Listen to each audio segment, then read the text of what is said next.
Hello student, आज हम करेंगे क्लास 12 का हमारा इश्यू ऑफ शेयर्स का नेक्स्ट पार्ट।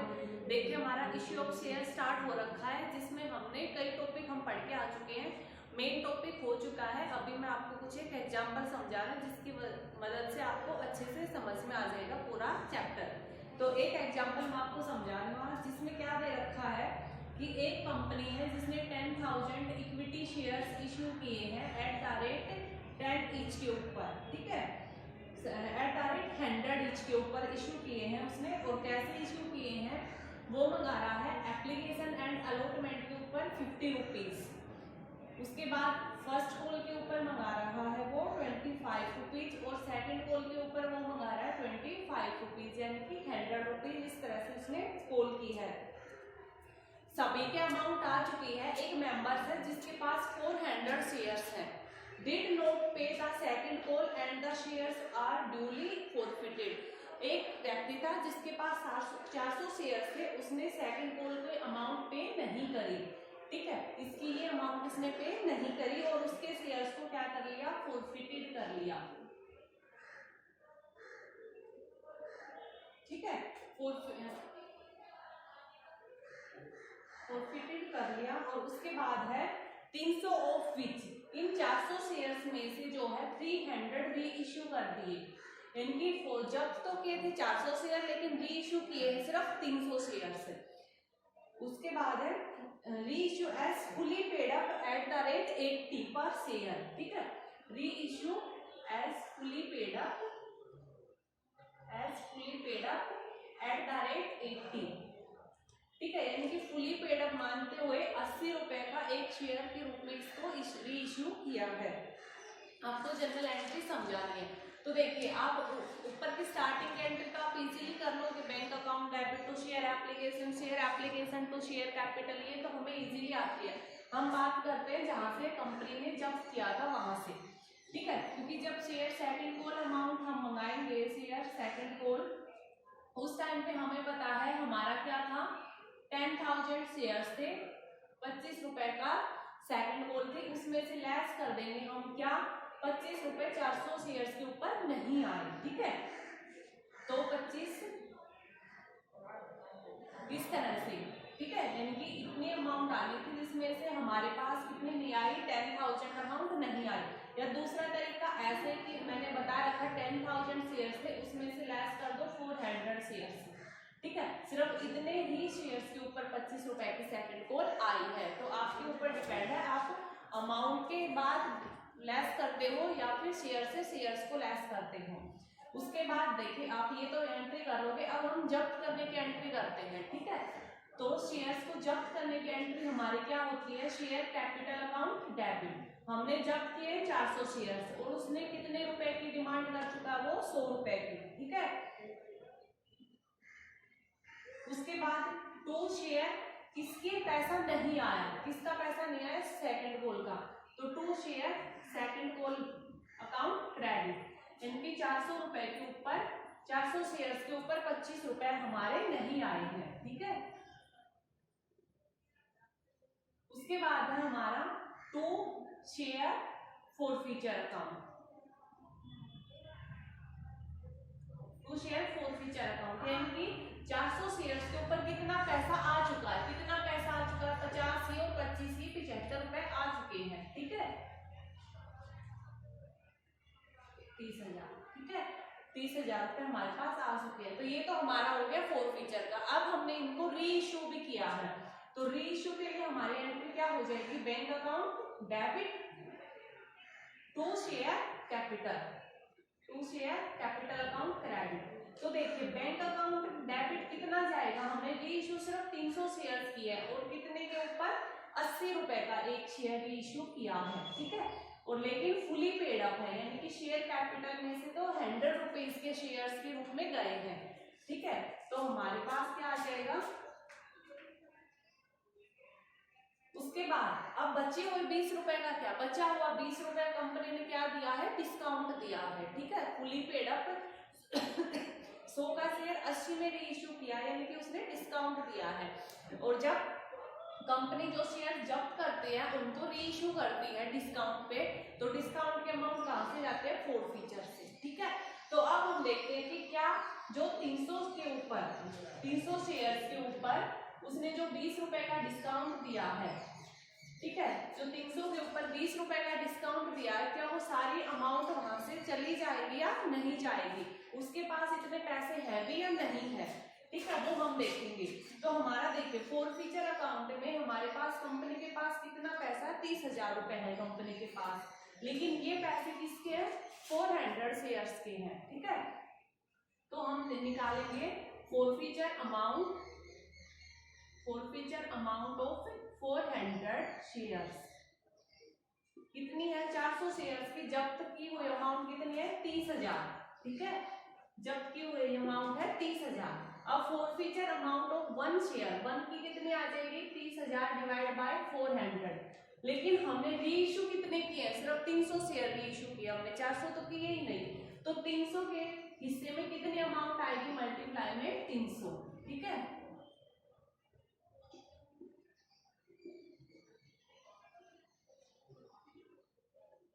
22,500, यानी कि कंपनी के हिस्से में आ गई 22,500 की अमाउंट, ठीक है। तो कंपनी ने तो सिर्फ अमाउंट कितनी देनी है, 6,000 का ही देना है, तो कंपनी आराम से शेयर फोरफीचर अकाउंट से वो डिस्काउंट दे सकती है। तो शेयर फोरफीचर अकाउंट कितना आ जाएगा, 6,000 का, ठीक है, और कंपनी ने वापिस रीइश्यू कर दी। अब बात हो गई, क्या हमें पता है ना, जब कंपनी री इशू कर देती है शेयर्स को, तो जो अमाउंट बचती है फोरफीचर अकाउंट में, उसको कंपनी कहाँ ट्रांसफर करती है, कैपिटल रिजर्व में ट्रांसफर करती है। तो अब हम अमाउंट निकालेंगे शेयर फोरफीचर अकाउंट की, ठीक है, सॉरी कैपिटल रिजर्व की। तो देखिए कंपनी ने जो 100 शेयर्स हैं वो तो अभी री इशू किए ही नहीं है, तो उन 100 शेयर्स के हिस्से में जितनी भी अमाउंट आएगी, ठीक है, उन 100 शेयर्स के हिस्से में फोरफीचर की जितनी अमाउंट आएगी, कंपनी अभी उस पैसे को कैपिटल रिजर्व में ट्रांसफर नहीं करेगी, क्योंकि हमें पता है ना, जब कंपनी री इशू कर देती है उसके बाद भी कंपनी के पास जो पैसा बचता है कैपिटल रिजर्व में वो ही जाता है। तो अब हम देखते हैं कि कंपनी के पास कितनी अमाउंट बची है, ठीक है। तो 300 शेयर्स के लिए उसके पास आ गए थे 22,500 रुपए, क्योंकि 300 री इशू किए थे, तो 300 के रूप में उसके पास 22,500 का प्रॉफिट हुआ था, लेकिन इस 22,500 में से लेस कर दीजिए कितना, 6,000, क्योंकि इस 22,500 में से 6,000 तो कंपनी यहाँ पे यूज कर चुकी है डिस्काउंट देने के लिए, तो बच कितना गया, 16,500। तो ये 16,500 जो शेयर फोरफीचर अकाउंट के, ये कंपनी ट्रांसफर कर देगी कैपिटल रिजर्व में, ठीक है। Share forfeiture account debit to capital reserve account credit 16,500, ठीक है। तो हमें बस यही देखना, आपको इस क्वेश्चन में क्या नया पॉइंट था, ये नया पॉइंट था कि कंपनी ने जब्त तो ज्यादा शेयर्स किए हैं लेकिन री इश्यू सिर्फ 300 शेयर्स किए हैं, तो हमें उन 300 शेयर्स का हिस्सा निकालना है जब्त की गई अमाउंट में, ठीक है।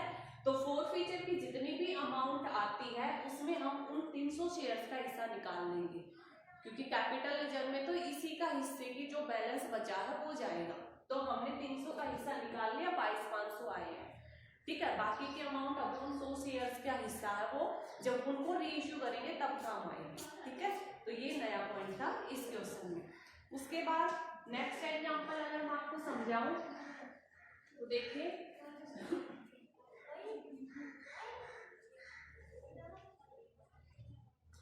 नेक्स्ट एग्जांपल में आपका सेम ऐसे ही है, उसने क्या किया है, 400 शेयर्स थे, उन्होंने अमाउंट नहीं दी और जिसमें से 200 शेयर्स को वापस से जो है री इश्यू कर दिया।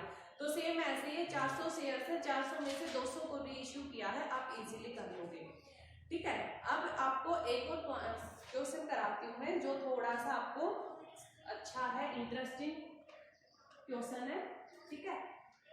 देखिए क्या कह रहे हैं, Sangeeta limited invited application for issue 60,000 shares. एक संगीता लिमिटेड है जिसने 60,000 शेयर्स के लिए @10 ईच के ऊपर इनवाइट किया है, ठीक है, लोगों को। द अमाउंट वाज पेबल, और अमाउंट किस तरह से कंपनी मांग रही है, एप्लीकेशन के ऊपर 2 रुपए, अलॉटमेंट के ऊपर 3 रुपए, फर्स्ट कॉल और फाइनल कॉल इकट्ठी ही कर दी उसने, ठीक है। फर्स्ट कॉल और फाइनल कॉल के ऊपर 5 रुपए, ठीक है, कंपनी ने इस तरह से अमाउंट मांगी, लेकिन उसके पास एप्लीकेशन रिसीव हो गई 92,000, इतने शेयर्स थे, लेकिन उसको एप्लीकेशन रिसीव हुई है उसको कितनी 92,000। तो अब देखिए शेयर्स कम है और मांगने वाले ज्यादा आ गए। अब कंपनी क्या करेगी, प्रो राटा अलॉटमेंट करेगी। ठीक है, तो प्रो राटा अलॉटमेंट उसने कैसे किया है, कंपनी कह रही है कि जिसने एप्लीकेशन दी है उसको हम कितने शेयर्स देंगे वो देखते हैं। तो देखिए कंपनी के पास एप्लीकेशन आई है 40,000 शेयर्स की, जिसने 40,000 शेयर्स खरीदने के लिए एप्लीकेशन दी है, कंपनी ने उनको फुल इश्यू कर दिया। इनकी 40,000 एप्लीकेशन थी, 40,000 ही शेयर दे दिए, एक्स्ट्रा कुछ भी नहीं है। ठीक है, उसके बाद है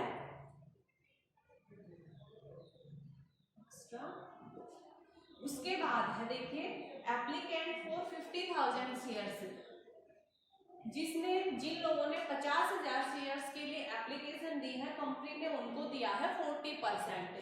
40% यानी कि 50,000 का 40% दिया है कंपनी ने, यानी कि 20,000। ठीक है, जिन लोगों ने 50,000 शेयर्स मांगे उनको 20,000 शेयर्स दी। उसके बाद है एप्लीकेंट फॉर 2,000 शेयर्स। ठीक है, 2,000 शेयर जिसने मांगे, कंपनी ने उनको क्या दिया, कुछ नहीं दिया, नील, कुछ भी नहीं दिया।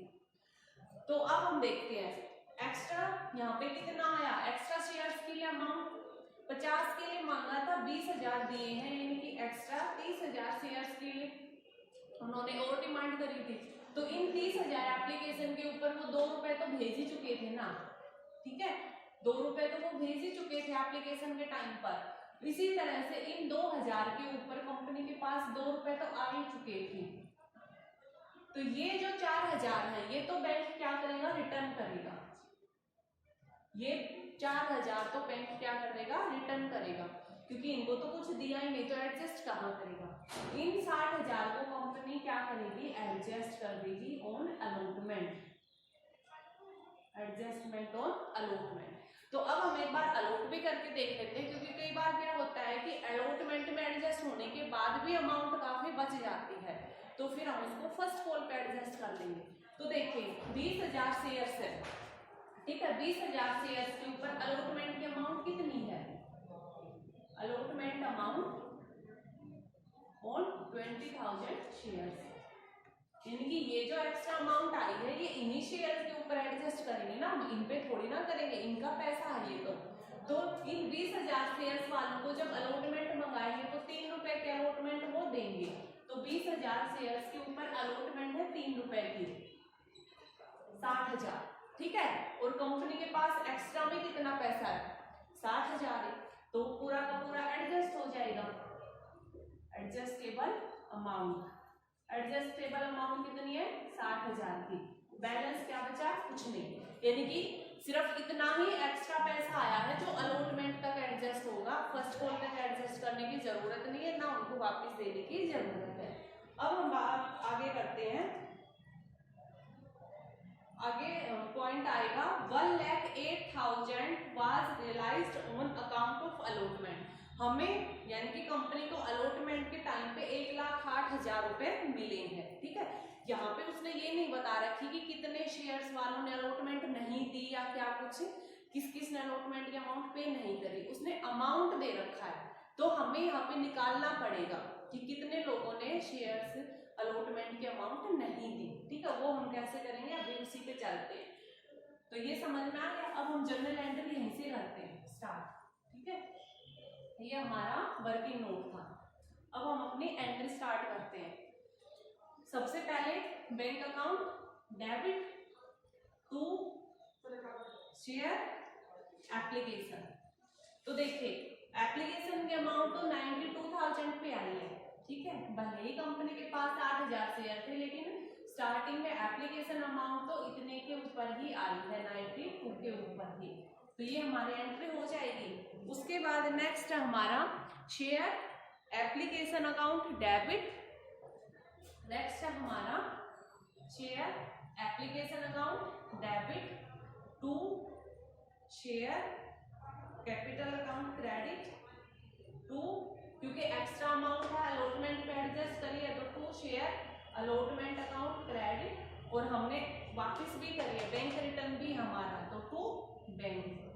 ठीक है, तो देखिए सबसे पहले अमाउंट आई है 1,84,000। कैपिटल में एक्चुअल में आनी थी 60,000 शेयर्स के ऊपर 2 रुपए, 1,20,000 एक्चुअल में सिर्फ इतनी आनी थी। एडजस्ट कितनी करी है 60,000 की। ठीक है, एडजस्ट कितनी करी है 60,000 की।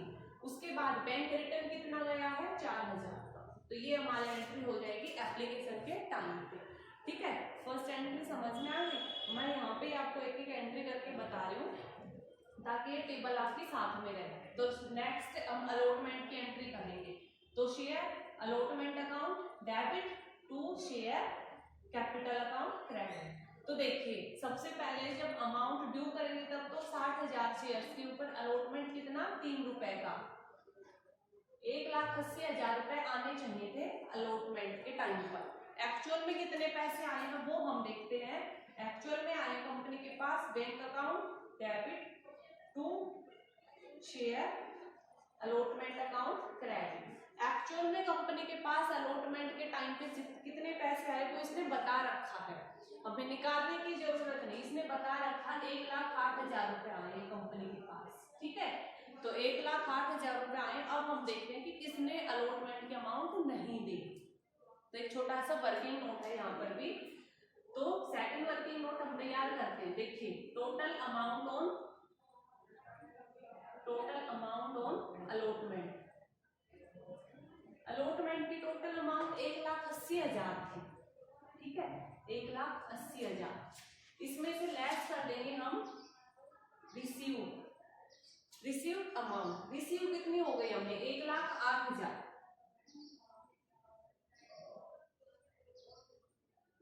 72,000 अमाउंट बच गई जो नहीं आई, लेकिन इसमें से लेस कर देंगे रिसीव ऑन एप्लीकेशन। ठीक है, कि लेकिन कुछ अमाउंट तो हमें एप्लीकेशन के टाइम पर ही मिल गई थी अलॉटमेंट की, वो लोग यहाँ पे वापस क्यों पैसा देंगे। ठीक है, इट मीन्स ये 60,000 रुपए तो हमें पहले ही मिल गए, इसलिए भी अलॉटमेंट यहाँ पे कम आई है। तो जो पहले रिसीव हो गए थे उसको भी लेस करके देखते हैं। अब भी कितना बच गया 12,000, कि अब भी 12,000 रुपए अलॉटमेंट के नहीं आए, तो वो कहाँ गए। ठीक है, या फिर इस वर्किंग नोट को दूसरा तरीका है बनाने का। देखिए दूसरा तरीका क्या है, 1,08,000 रुपए हमें रिसीव हुए हैं, रिसीव ऑन अलॉटमेंट। 1,08,000 रुपए हमें अलॉटमेंट पर रिसीव हुए हैं, इसमें ऐड कर दीजिए रिसीव ऑन एप्लीकेशन, एप्लीकेशन के टाइम पर, या फिर एडजस्टेबल अमाउंट ऑफ अलॉटमेंट। ठीक है, अलॉटमेंट की एडजस्टेबल अमाउंट थी 60,000, आप वो वापस ऐड कर दीजिए। ठीक है, 1,68,000 रुपए टोटल अमाउंट अलॉटमेंट की देखा जाए तो 1,68,000 रुपए आ चुकी है। तो बैलेंस क्या रह गया अलॉटमेंट का, बैलेंस देख लेते हैं। तो बैलेंस रह गया 1,80 आनी थी, 1,68 आ चुकी है, जो बच गया 12,000 वो नहीं आया। तो दो तरीके आप किसी भी तरह से आप इसको कर लीजिए। ठीक है, चाहे तो इस तरह से चल पड़िए या इस तरह से चल पड़िए। यानी कि हमारे पास आया कि 12,000 रुपए अलॉटमेंट के नहीं आए। ठीक है, अब हम देखते हैं कि कितने शेयर्स वालों ने नहीं दिए। 12,000 रुपए आए नहीं, लेकिन कितने शेयर्स पर नहीं आए, हमें तो नंबर ऑफ शेयर्स चाहिए ना। तो अब हम निकालेंगे नंबर ऑफ शेयर्स। ठीक है, number of shares which is not paid allotment amount.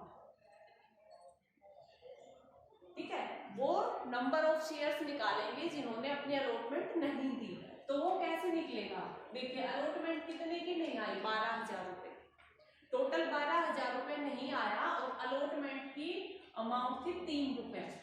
ठीक है, 3 रुपए, यानी कि वही चीज है कि हमारे पास जो है 1,000 रुपए कम पड़ गए, 1,000 रुपए नहीं आए।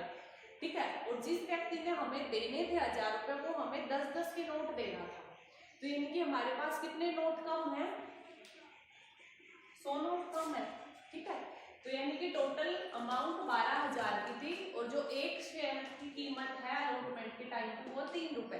तो नंबर ऑफ शेयर्स कितने हैं 4,000। यानी कि अब हमें ये पता चल गया कि 4,000 शेयर्स होल्डर ने, या जिस व्यक्ति के पास 4,000 शेयर्स थे उसने अपनी अलॉटमेंट की अमाउंट नहीं दी। आमतौर पे ये पॉइंट हमें दिया होता था, लेकिन यहाँ पे हमें ये नहीं दिया, इसलिए हमने निकालना पड़ा। तो हमें पता चल गया 4000 वाले में अलॉटमेंट नहीं दिया। ठीक है, बस ये एक नया पॉइंट। उसके बाद नेक्स्ट चलते हैं हम, शेयर अलॉटमेंट हो गया। अब नेक्स्ट चलते हैं फर्स्ट कॉल पर। ठीक है, यहीं पे करा रही हूँ आपको शेयर फर्स्ट कॉल। तो share first call account debit to share capital account credit. ठीक है, तो देखिए शेयर्स कितने हैं 60,000, फर्स्ट कॉल की अमाउंट 5 रुपए,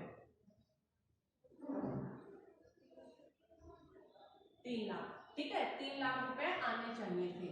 एक्चुअल में क्या आया वो देखते हैं। एक्चुअल में आए हैं bank account debit to share first call.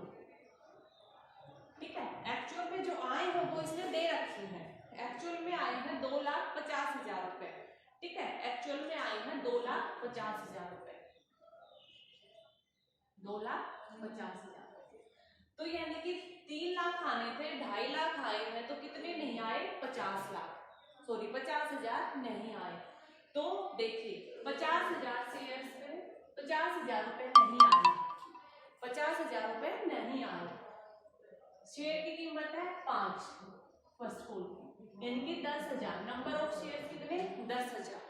ठीक है, तो इस 10,000 को हम इस तरह से भी कर सकते हैं कि 4,000 तो इन्हीं वालों ने नहीं दिया था, प्लस में 6,000 अब और जुड़ गए, यानी कि जो फर्स्ट कॉल थी वो 4,000 प्लस 6,000। इस तरह से हम बोल सकते हैं कि इन्होंने ये अमाउंट नहीं दी। ठीक है, क्योंकि 50,000 रुपए नहीं आए और फर्स्ट कॉल बनती थी 5 रुपए की। तो कितने शेयर्स के ऊपर नहीं आए 10,000 शेयर्स के ऊपर। 10,000 शेयर्स में से 4,000 शेयर होल्डर तो ऊपर ही डिफॉल्टर निकल आए थे। ठीक है, उन्होंने वो अमाउंट ही नहीं दी, तो ऑब्वियसली ये भी नहीं दी होगी। प्लस में 6,000 और एक्स्ट्रा निकल के जिन्होंने फर्स्ट को नहीं दी। उसके बाद नेक्स्ट हम आगे चलते हैं, उसने क्या किया है आगे, the director decided to forfeited shares of those applicants to whom full allotment was made and on which allotment money was overdue। ठीक है, अब कंपनी ने इनको देखिए हमारा सब कुछ हो गया, अब हम जब्त करने की एंट्री करते हैं। ठीक है, तो जब्त करने के लिए देखिए कंपनी क्या कह रहा है कि कंपनी ने उन शेयर्स को जब्त किया है। ठीक है, उन शेयर्स को the directors decided to forfeited shares of those applicant, उन एप्लीकेंट के शेयर्स को जब्त करने का डिसीजन लिया है, टू हुम जिनको फुल अलॉटमेंट वाज मेड, जिनको फुल अलॉटमेंट दी गई थी, यानी कि उनके साथ कोई प्रोराटा नहीं किया था, उन्होंने जितना मांगा उतना दिया था। ठीक है, फुल अलॉटमेंट की गई थी and on which allotment money was overdue, और जिन्होंने अपनी अलॉटमेंट मनी नहीं दी। ठीक है, यानी कि जिन्होंने अलॉटमेंट मनी नहीं दी उनको जब्त किया है, जिन्होंने फर्स्ट कॉल नहीं दी उनको अभी जब्त नहीं किया गया है। और जिन्होंने अपनी अलॉटमेंट जिन्होंने अपनी अलॉटमेंट नहीं दी उन्हें जब्त किया है, वो भी कौन से हैं, वो इस कैटेगरी में आते हैं। ठीक है, ये जो 4,000 शेयर्स वाले व्यक्ति थे वो इस कैटेगरी के थे, ना कि इस कैटेगरी के, क्योंकि इस कैटेगरी वालों ने तो अलॉटमेंट पूरी दे चुके हैं, उनके तो एडवांस में आ गई थी। ठीक है, तो देखिए बहुत ही इंटरेस्टिंग सी क्वेश्चन निकलते हैं इस चैप्टर के। ठीक है, मजा आता है क्वेश्चन, इन्होंने इतना दिमाग फिरा के देते हैं लेकिन उसको निकालने में अलग ही वो है। ठीक है, तो जब आप एक एक पॉइंट देखोगे तो आपको समझ में आएगा। इन्होंने घुमाना चाहा लेकिन हमने पकड़ लिया कि वो क्या कह रही है। तो वो 4,000 शेयर्स जो थे यहाँ से थे, इस कैटेगरी से थे। ठीक है, तो अब उसने उनको जब्त कर लिया है, तो अब हम फॉरफिटेड जब्त करने की एंट्री करते हैं। तो हमारी एंट्री हो जाएगी शेयर कैपिटल अकाउंट डेबिट, कितने 4,000 शेयर जब्त किए eight the rate 100 each, sorry 10 each. ठीक है, तो 40,000।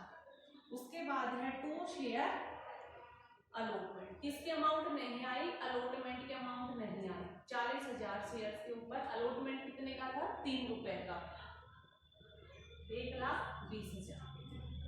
To share forfeiture, to share second call, sorry first and final call. ठीक है, फर्स्ट एंड फाइनल कॉल। तो 4,000 शेयर्स के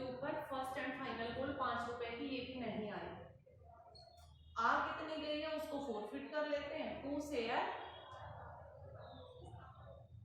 फॉरफीचर अकाउंट। 40,000 शेयर्स के ऊपर सिर्फ 2 रुपए आएंगे, ठीक है, ये हमारी एंट्री हो जाएगी जब्त करने की। अब इसने आगे री इशू कुछ किया नहीं है तो हमारा भी ऐसे चैप्टर रहेगा। इस अमाउंट का आप गलती से कैपिटल लेजर में ट्रांसफर मत कर देना। आप सोचोगे फोरफीचर की अमाउंट है एंड में कैपिटल लेजर में ट्रांसफर करना होता है फोरफीचर। ये जो फोरफीचर है ये तब कैपिटल लेजर में ट्रांसफर होता है जब इन शेयर्स को री इशू भी कर चुके होते हैं। तो अभी इन शेयर्स को री इशू नहीं किया है तो अभी हम इनको ट्रांसफर नहीं कर सकते।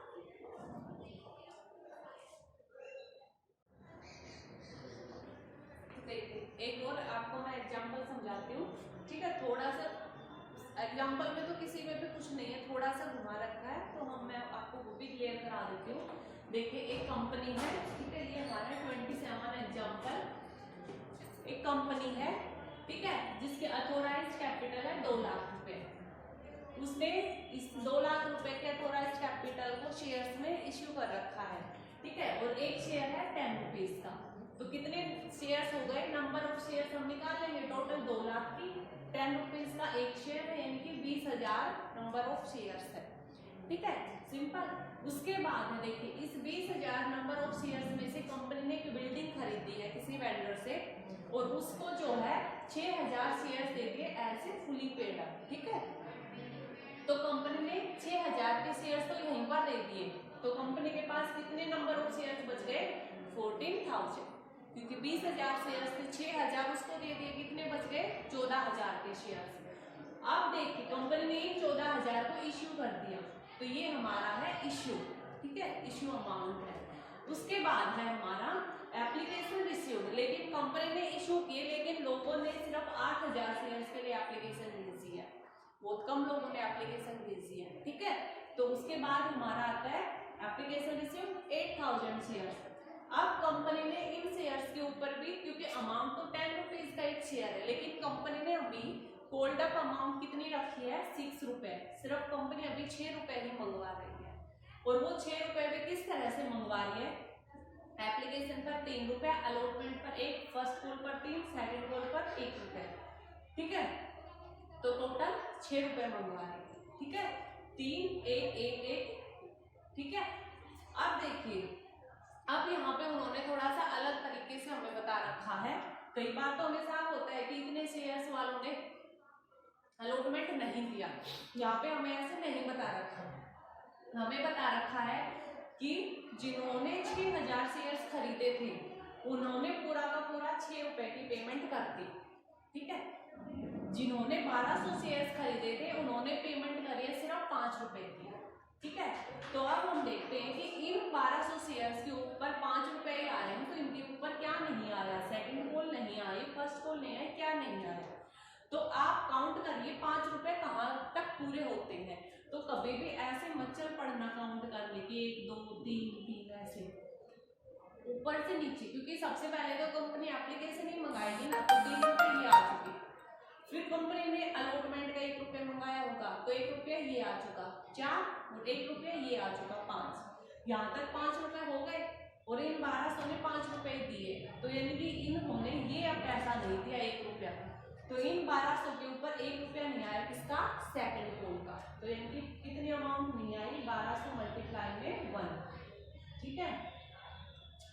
उसके बाद है 500 शेयर्स, जिसके पास 500 शेयर्स थे उन्होंने पे किए सिर्फ 4 रुपए, यानी कि 3 रुपए ये और 1 रुपए ये, यानी कि ना फर्स्ट कॉल दी ना सेकंड कॉल दी। तो इन्होंने फर्स्ट कॉल का 1 रुपया नहीं दिया, सेकंड कॉल का 1 रुपया नहीं दिया, इनकी 400 ये और 400 ये, ठीक है। उसके बाद जिनके पास 300 शेयर्स थे उसने सिर्फ 3 रुपए दिए हैं एप्लीकेशन की, उसने तो ना ये दिया, ना फर्स्ट कॉल ना सेकंड कॉल, तो ना अलॉटमेंट के 300 रुपए दिए, ना फर्स्ट कॉल के और ना ही सेकंड कॉल के। एंड में कंपनी ने क्या किया है, फोरफिटेड किए हैं 800 शेयर्स।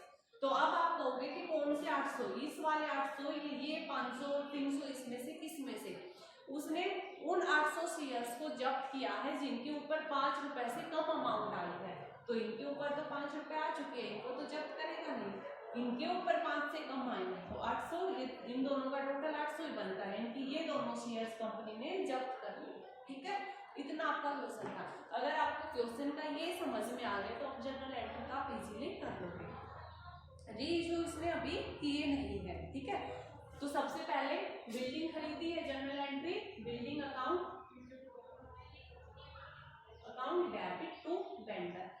बिल्डिंग खरीदी है, कितने की खरीदी है उसने, 6000 पूर्णतः अंश किए हैं, उसने नंबर नहीं बता रहा था लेकिन हमें पता है 6000 अंश दिए हैं फुली पेड अप, यानी कि शेयर फुली तो 10 रुपीज ईच का था, यानी कि उसने बिल्डिंग खरीदी होगी कितने की, 60,000 की, और अब उसको वेंडर को पेमेंट कर दिया, तो vendor account debit to payment करिए शेयर्स में, तो टू शेयर कैपिटल जाएगा, ठीक है, 60,000 का। इस तरह से हमारी एंट्री हो जाएगी। उसके बाद नेक्स्ट हमारा एप्लीकेशन, हम एप्लीकेशन मंगाएंगे, ठीक है। तो सबसे पहले बैंक अकाउंट डेबिट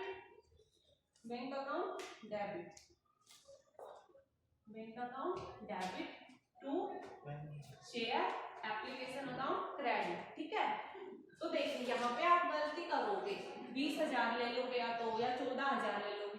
हमारे पास बैंक में पैसा आया कितना है, 8,000 लोगों ने तो एप्लीकेशन भेजी है, तो एप्लीकेशन का पैसा इन्हें 8,000 पर आएगा ना, तो ये गलती मत कर देना, 8,000 के ऊपर ही आएगा एप्लीकेशन का, यानी कि 3 रुपये, ठीक है। बस इस चीज का आपको ध्यान रखना है। उसके बाद नेक्स्ट है हमारा ट्रांसफर कर देंगे अब इसको, share application account debit to share capital account credit, ठीक है, 24,000। अब नेक्स्ट हमारा अलॉटमेंट, तो share allotment account debit to share capital account credit. तो देखिए हमारा कितना है, 8,000 शेयर्स है, 1 रुपए का अलॉटमेंट है, लेकिन एक्चुअल में जब पैसा आएगा तो वो हम देखते हैं bank account debit to share allotment. Actual में हमारे पास 8,000 शेयर्स के ऊपर पैसा नहीं आया, एक्चुअल में हमारे पास आया है 8,000 में से लेस कर दीजिए अलॉटमेंट की अमाउंट, किस पे नहीं आई, इन शेयर्स पे, 300 पर, ठीक है। सिर्फ 7700 शेयर्स के ऊपर ही अलॉटमेंट आया है, तो हमारे पास 7700 मल्टीप्लाई में 1, अलॉटमेंट तो 1 रुपए का ही है, ठीक है, इस तरह से, ओके। नेक्स्ट है उसके बाद share first call account debit to share capital account credit.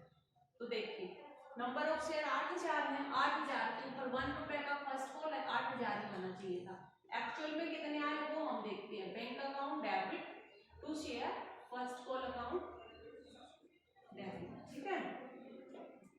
तो अब देखिए 8,000 शेयर्स के ऊपर आना था, लेकिन फर्स्ट कॉल किस पे नहीं आई, एक तो इस पे नहीं आई, एक इस पे नहीं आई, इनके एक तो 400 शेयर्स पे नहीं आई थी और एक इस पे नहीं आई थी, फर्स्ट कॉल 400 नहीं है, ये 500 है सर, सॉरी, ये तो 500 आएगा ना, 500 शेयर्स के ऊपर भी फर्स्ट कॉल नहीं आई 1 रुपए की, और 500 शेयर्स के ऊपर सेकंड कॉल भी नहीं आई 1 रुपए की, और 300 के ऊपर ये नहीं आई, हाँ, ठीक है।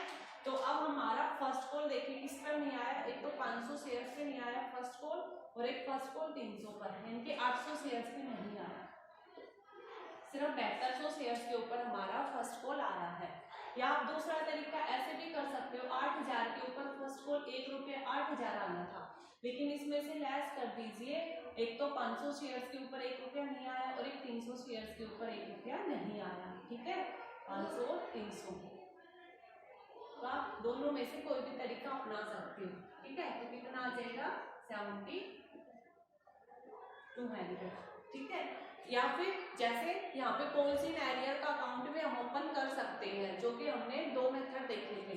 तो अगर हम पॉलिसी इन एरियर का अकाउंट ओपन करते हैं तो हमारी क्या एंट्री हो जाती है, bank account debit policy in arrear account debit to share first call account credit, यानी कि फर्स्ट कॉल का टोटल अमाउंट तो कितना आना चाहिए था, 8,000, बैंक में कितना आया 7200, तो एरियर में कितना गया 800, ठीक है। ये एंट्री जब होती है जब हम पॉलिसी इन एरियर का अकाउंट ओपन करते हैं, अगर हम अकाउंट ओपन नहीं कर रहे तो सीधा लेस करके भी दिखा सकते हैं। तो आपको यहाँ पे कुछ कह नहीं रखा कि वो एरियर का अकाउंट ओपन कर रहा है नहीं कर रहा है, तो कुछ कुछ नहीं कह रखा तो आपकी मर्जी है, आप इस मेथड से कर दो या इस मेथड से कर दो, दोनों सही होंगे। ठीक है, अब नेक्स्ट फाइनल कॉल का, तो ऐसे हमारे फाइनल कॉल की हो जाएगी शेयर फर्स्ट कॉल की जगह पे फाइनल कॉल या सेकंड कॉल लिखी जाएगी और सेम यही पोजीशन रहेगी, क्योंकि सेम 800 वालों ने ही ये अमाउंट नहीं दी थी। अब हम बात करते हैं जब्त करने की हमारे एंट्री की। ठीक है, तो लास्ट हमारी जर्नल एंट्री हो जाएगी फॉरफिटेड करने की। तो जब्त करने की एंट्री हमारी हो जाएगी शेयर कैपिटल अकाउंट डेबिट, कितने शेयर जब्त किए 800, 800 के ऊपर कंपनी मांग कितने चुके हैं, कोल्ड अप अमाउंट 6 रुपए का 4800। टू शेयर अलॉटमेंट, जो पैसा नहीं आया हो तो टू शेयर अलॉटमेंट, अलॉटमेंट नहीं आया था, कितने के ऊपर नहीं आया था, हमने तो इरेज ही कर दिया, अलॉटमेंट की अमाउंट नहीं आई थी, एक तो 500 शेयर 300 के ऊपर नहीं आई थी, 300 शेयर के ऊपर अलॉटमेंट नहीं आया था 1 रुपए का। ठीक है, और to share first call, first call किस पे नहीं आई थी, एक तो 500 पर नहीं आई थी, एक 300 पर नहीं आई थी, तो टोटल 800 शेयर के ऊपर नहीं आई थी फर्स्ट कॉल 800 रुपए की। ठीक है, यहाँ पे शेयर अलॉटमेंट तो सिर्फ 300 का ही नहीं आया था, 500 वाले ने अलॉटमेंट दे दिया था। उसके बाद है to share second call, second call किस किस के ऊपर नहीं आई, सेकंड कॉल तो पूरे ना तो 1200 के ऊपर आई थी, जो ऊपर था 1200 ना 500 ना 300, लेकिन हम तो सिर्फ 800 शेयर्स को जब्त कर रहे हैं, तो उन 1200 का हम थोड़ी ना ध्यान रखेंगे, तो हम सिर्फ इन 800 को ही लिखेंगे। ठीक है, और to share forfeiture, to share forfeiture amount, forfeiture amount, तो आ कितना चुका है वो पैसा हम जब्त कर लेंगे। तो कितना आ चुका है देखिए, सबसे पहले तो हमारा आ चुका 500 शेयर्स के ऊपर 3 रुपया एप्लीकेशन का, प्लस 500 शेयर्स के ऊपर 1 रुपया अलॉटमेंट का, प्लस में 300 जो शेयर्स थे, ठीक है, उनके ऊपर 3 रुपया एप्लीकेशन का, इतने रुपए आ चुके हैं। इसने तो अलॉटमेंट भी नहीं दी थी, ना फर्स्ट कॉल थी ना सेकंड कॉल थी, इसने एप्लीकेशन दे दी थी ना अलॉटमेंट दी थी। तो कितना पैसा आ चुका 1500 प्लस 500 प्लस 900, ठीक है, कितने हो गए ये 2900। तो अब हम एक बार देख लेंगे हमारा प्लस करके कि अगर हमारा इक्वल आ रहा है, ठीक है, शेयर कैपिटल हमने कितने जब्त किए हैं, अगर हमारा टोटल इक्वल आ रहा होगा 4800, तो इसका मतलब हमारी जनरल एंट्री सही है। 300 800 800 2900, हाँ ठीक है, 800 800 300 2900, इस तरह से हमारी एंट्री हो जाएगी फॉरफीचर की। ये हमारा क्रेडिट है, थोड़ा सा इधर लिखना था, जल्दी में यहाँ पे लिख दिया 300 800 800 और 2900, ठीक है। तो हमारे ये टोटल इसके बराबर, अगर ये सबका टोटल इसके बराबर आ गया तो इट मीन्स हमारे एंट्री सही है। उसके बाद इन्होंने जब तो कुछ कर नहीं रखा है, सॉरी रीइश्यू तो कुछ किया नहीं है, तो हमारी एंट्री खत्म होती है। लेकिन अभी इन फॉरफीचर को कैपिटल लेजर में नहीं डालेंगे, बार बार वही बात है कि अभी रीइश्यू नहीं किया। तो ये था आपका आज का रीइश्यू का टॉपिक।